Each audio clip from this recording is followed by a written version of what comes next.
Hi dear students, this is the 8th part of the 5th module of the subject EST 100 Engineering Mechanics. In the last part we were discussing about the general plane motion, and we have seen some equations used in the case of plane motion, and we have discussed about the instantaneous center also. As I have already told in that presentation, if we are able to locate the instantaneous center, then the solving problem in this topic is very easy. So now in this presentation we will be moving on to the numerical problems related to this topic. So the first one is, a cylinder of radius 1 meter rolls without slipping along a horizontal plane AB. So here the plane AB is not moving, it is stationary. Over that plane a cylinder of radius 1 meter is rolling. Okay, so it is rolling pair, or it is just rolling over a horizontal surface. Its center has a uniform velocity of 20 meter per second. See here the linear velocity of the center point is 20 meter per second. Find the velocities of the point D and E. We want to find the velocity at this point D and at this point E on the circumference of the cylinder as shown in figure. Now first thing that we want to do is locate the instantaneous center. That is what is we want to do first. So a lot of method can be used here. I will explain one by one. First one is based on this discussion. Here you can see, in the case of a rolling pair, that is this one. If a roller is rolling over a horizontal surface, that is what is known as the rolling pair. Or if a roller moves over another body, then it is called the rolling pair. So in the case of the rolling pair, the point of contact at given instant is taken as the instantaneous center. So this is the point of contact, and this point is taken as the instantaneous center. So in this case, see, the point O is in contact with the horizontal surface AB. So O is going to be the instantaneous center. And one more method we have discussed is in this topic, that is by drawing velocity vectors perpendicular to the line joining and all. So in that case you can assume here, since there is no slip, so at point O always the horizontal surface and cylinder will be, or roller will be in contact at every point. So if it rolls forward, means instead of O, another point on the circumference will be coming in contact with the horizontal surface AB. So at every time some point of this roller will be in contact with the horizontal plane AB. So whatever may be that point, since there is no slip means both the point will be in contact, there won't be any separation. That is what is mean by no slip condition. If slipping is there, then at some point the contact between these two surfaces will be losing. Here there is no slip means always at every instant there will be some contact by the roller on the horizontal surface. That is what is meant by no slipping. So at the point of contact we know that the relative velocity will be 0, or we can see that but if we move away from that particular point of contact, the velocity will be increasing. So since this is a circle, since it is the roller, so the shape will be a circular shape. So the linear velocity at this point, that is at point E, will be always tangential to this circle. So either in this, if the roller is moving towards the right, then the velocity vector, a linear velocity vector at the point E, will be parallel to the plane AB through this point E. So that is what is meant by tangential velocity. So if here the velocity is going to be 0, assume that here some velocity is there. Actually there is no velocity. Even if any velocity is there, we will do the velocity vector at point O also. That also will be parallel to AB. And here also we are getting a line velocity vector parallel to AB. That means these two velocity vectors are parallel to each other. In that case, what we will do is, the line joining these 2 points O and D, we will initially draw a line joining these 2 points, and from the extreme point of the velocity vectors we will be drawing a line. That line will intersect with this line. That point will be the instantaneous center. See the case followed here. This is the case that we have followed. See here the velocity vector VA is this one, VB is, both are parallel to each other, and through A and B we have initially drawn a perpendicular line, and from the end point of the velocity vector VA joining through the end point of velocity vector VB, we have drawn a line. That meeting point of that line extended at this line joining through AB will be the instantaneous center. Same method we are following here. So the velocity vector here will be parallel to, in this direction, parallel to AB. So from the end point, if I draw a line, if some velocity vector is here, if I have to draw through the end point of that velocity vector, and I have to further extend it, and we want to meet it at point EO extended, that point will be the instantaneous center. But we know that at this point, that is at point O, velocity is here. So whatever velocity is here, we can draw that velocity vector from that point. You have to draw a line to this point O, so O will be the instantaneous center.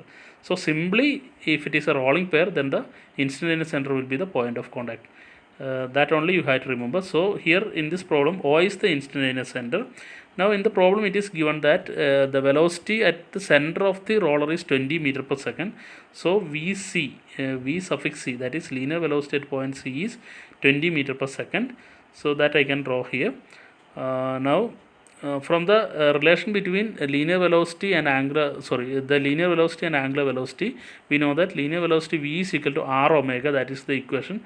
Since here R is the distance from the point to the instantaneous center, here O itself is the instantaneous center, so radius of R to the point point C is OC. So this is actually the radius of this circle. So VC is equal to OC into omega, that is general equation. V is equal to R omega. Instead of R, I am substituting OC. OC is given as the radius of the roller is 1 meter, so the value of OC is 1. So omega into 1. 20 is equal to omega into 1. So from this you will get omega equal to 20 radian per second. So that is the angular velocity of this roller. So angular velocity is common for any point. That is the speciality of the rotary motion. So angular velocity at any point will be same. So omega, that we got omega equal to 20 radian per second. Now we want to find the velocity at point E. See, point E, the velocity vector will be VE will be parallel to the plane AB, or VE will be in this direction. So we want to find the magnitude of this one. Here also we can use the same equation. The linear velocity V is equal to R omega. But you can see here R is the distance from point E to the instantaneous center O. So this total distance, this means 2 times radius, that is 2 meter is this radius. So VE will be equal to R into omega. Omega you got already, it has 20 radian per second. So we see V equal to 20 into OE, that is equal to 2. That means velocity will be 40 meter per second. Now if you want to find the velocity at D, the velocity at D is through this line, through this horizontal line. VD will be along this direction. Now we want to, not along this direction. If we want to find the velocity at the point D, then what we want to do is initially find the distance from instantaneous center to that point. So draw a line from O to D. We want to find out this distance OD. Now the velocity, linear velocity will be always perpendicular to the radius. That is what we have studied. So velocity at point D will be, if you are joining a line from O to D, then the velocity will be perpendicular to that line OD. So VD will be along this direction. So that is not supposed to draw here. Only you want to find out the magnitude. So for that you want to find the value of OD. Now if you join OD, if you imagine a line between O and D, now this is a right triangle with OD, CD equal to 1 meter, CO equal to 1 meter. So this is the diagonal, since it is 90 degree. So diagonal equal to root of OC square plus CO square. So finally you will get OD equal to root of OC square plus CD square, that is equal to root 1 square plus 1 square, that is root 2. So VD will be equal to V is equal to R omega. R is distance from O to D, that is root 2. So root 2 into omega. Omega is 20 radian per second. 20 root 2 will be the linear velocity at point D, that is equal to 28.28 meter per second. That is our first problem. Now next problem is a bar AB rests at the edge of a wall of height 3 meter at some point C on the bar as shown in figure. The bar makes an angle of 60 degree with horizontal. If the end A moves with a constant velocity of 6 meter per second, find the angular velocity of the bar, or angular velocity of the bar. Actually we want to find out the omega of the bar. So the given conditions are, see, the bar is in contact with a wall of height 3 meter at point C. So after that also bar is some portion of the bar is still there. You can see it here. So at the point A, the linear velocity is 6 meter per second. That is also given there, and this angle is given as 60 degree. The bar makes an angle of 60 degree with the horizontal. So this angle is 60 degree. We know that if the bar is moving downward means, or backward means, what happens? The point A will be sliding along the horizontal surface. So the velocity vector or linear velocity of the point A will be along this direction. That is what is shown here. 6 meter per second is drawn parallel to the horizontal direction. So this is VA. VA is 6 meter per second and in this direction.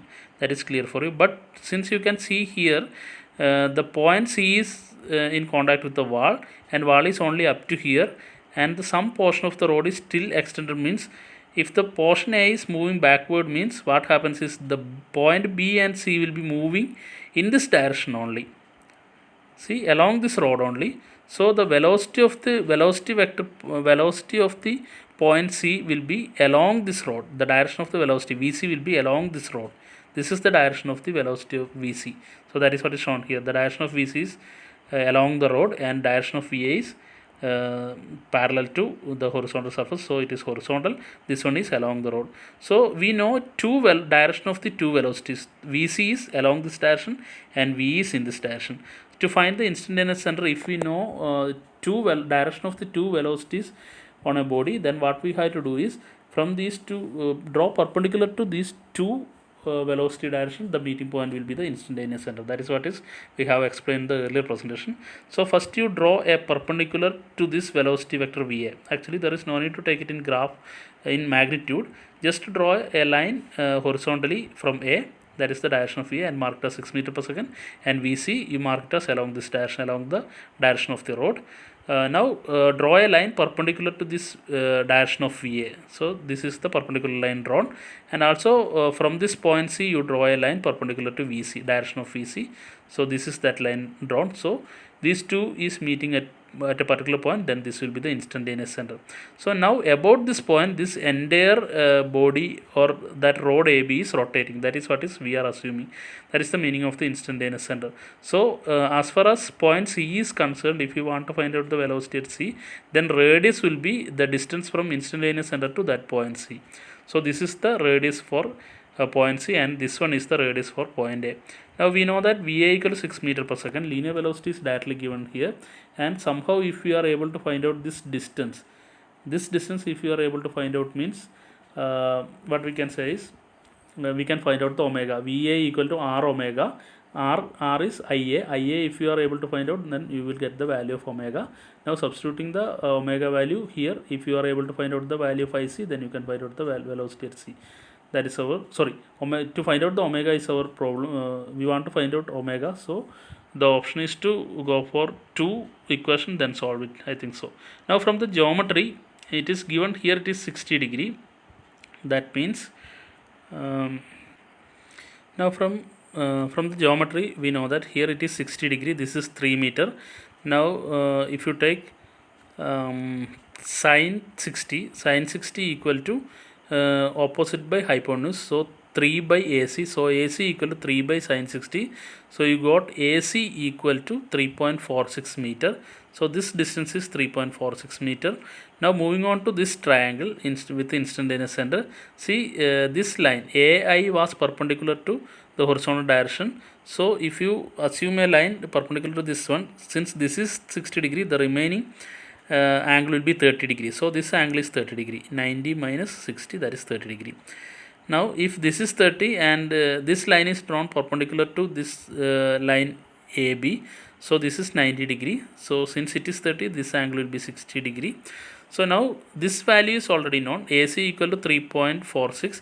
Now using the trigonometry, we can find out the value of AI as well as IC can be obtained. AI equal to 3.46 cos 30. Here we are here they are taking cos 30. Cos 30 equal to adjacent by hypotenuse. Adjacent is 3.46 meter. This one CA is the adjacent side and hypotenuse is AI. So cos 30 equal to CA by AI. So AI equal to 3.46 by cos 30, that is equal to 4 meter. Now we know that VA equal to R omega, that is the equation. Now R is AI. We got the value of AI from the trigonometric relation as 4 meter. So VA equal to R omega. So omega AB equal to VA by AI, that is equal to 6 by 4 equal to 1.5 radian per second. That is the angular velocity. The same angular velocity of the entire motion will be same for every point. So that is all about the second problem.